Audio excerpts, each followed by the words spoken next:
Ladies and gentlemen, we have got a banger, a bomber from Fabrizio Romano.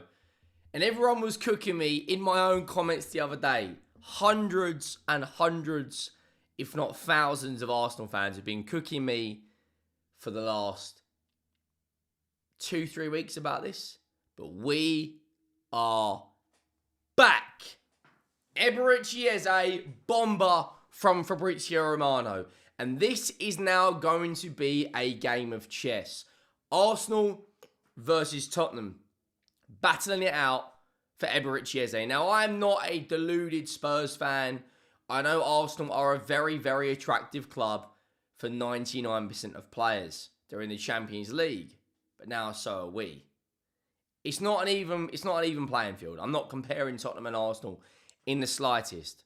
But Arsenal have been put on the back burners a little bit, and there hasn't been any credible reports in the last day or so regarding Eberechi Eze. We know he has agreed personal terms of Arsenal. We know he has said plenty of times he would love to play for that club. But what Fabrizio Romano has said puts a dagger between the two clubs. Make sure you go down and drop a like on the video. Make sure you let me know your thoughts on this. Do you think Eze will be staying at Palace, or will he join Arsenal, or will he join Tottenham? Make sure you hit that subscribe button. The road to 73,000 subscribers is well and truly on. And we're less than 300 away, and 92% of you who have watched the content this month are not subscribed. Massive day tomorrow. PSG versus Spurs.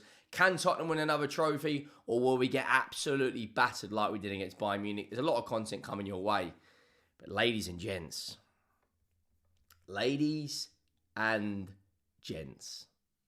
understand Tottenham are also back in talks for Eberechi Eze in a separate deal from Savinho. We'll get onto Savinho in a minute. But I want to talk about how Eze potentially could be joining Spurs over Arsenal Football Club. Spurs are trying again for Eze while they work on Savinho. Following Maddison's injury and Son's exit, Eze keen, but deal depends on Palace, has release clause has expired. Now, what's very, very interesting about this is I'm going to bring up the tweet that Romano put out regarding Eberechi Eze. And this was only about a month, maybe 2 months ago. On the July the 2nd, Romano put out this. There we go. After direct contact revealed on Monday, Eberechi Eze has opened the doors for an Arsenal move in a clear way. He's open to joining Arsenal project and attracted by the chance for his future. Arsenal were informed on the release clause details. Now, that release clause is no longer active. That release clause has expired. So it doesn't matter if it's Arsenal, Tottenham or Chelsea or whoever it may be. Crystal Palace are in a position of strength when it comes to selling the player.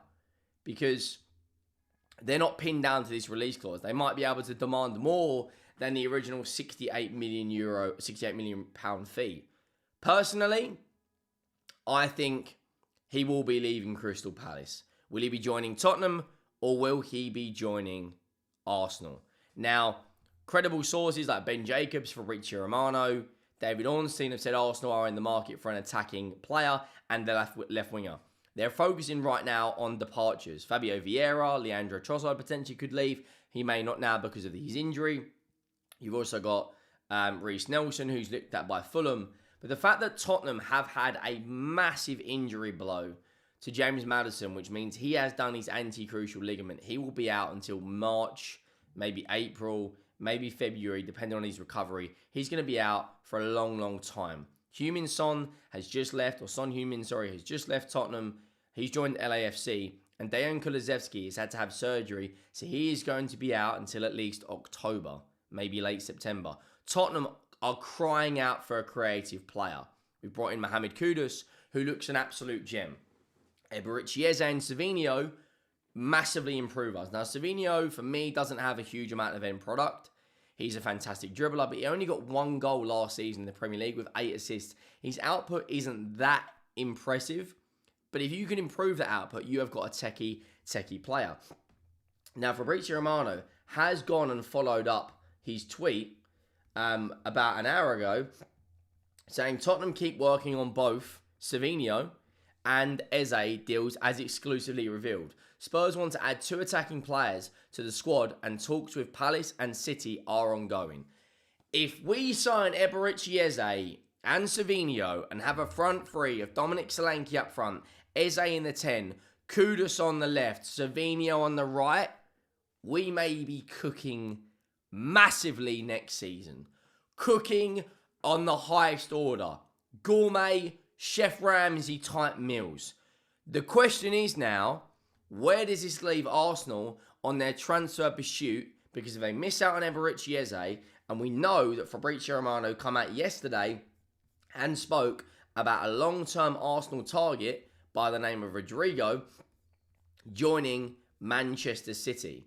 The only player that I think makes perfect sense for me if Arsenal were to go in for, and that would be Rafa Leão. That would be Rafa Leão. Romano put this out saying Man City are considering a move for Rodrigo after imminent exits. Grealish gone, Matete and Savinho can leave, and Man City see Rodrigo as dream target. Guardiola is a big fan.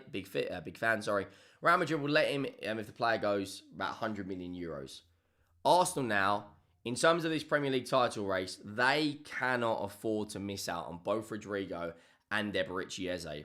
From Tottenham's perspective, if we bring in Savinho, Eze and have Savinho, Eze, Kudus and Solanke with a midfield behind of Paulinho and Bergvall with that back four, everyone was trying to get onto me yesterday, cooking me saying Tottenham aren't going to finish 6th, Tottenham aren't going to finish 5th. We are going to be a very, very good side next season under Thomas Frank, especially with these new signings, guys. Trust me on that. Trust me on that. We are going to be a very, very, very good team. Arsenal, you have to bring someone in. Rafa Leão, Rodrigo, Eberechi Eze, whoever it may be. Looking at this from Arsenal's perspective, if Tottenham go and put the money on the table for Eberechi Eze, the £50 million fee, whatever it may be, Arsenal must act.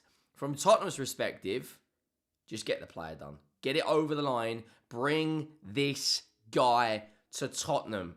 Everyone knows my thoughts on Eberechi Eze, one of my favourite players in the Premier League. His numbers speak for itself. He's a homegrown player. He turned up in some of the biggest games last season for Crystal Palace. He just won the Community Shield with Palace as well.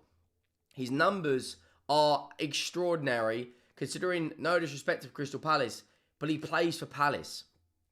You know, 68 GA in 168 games is a very, very good return.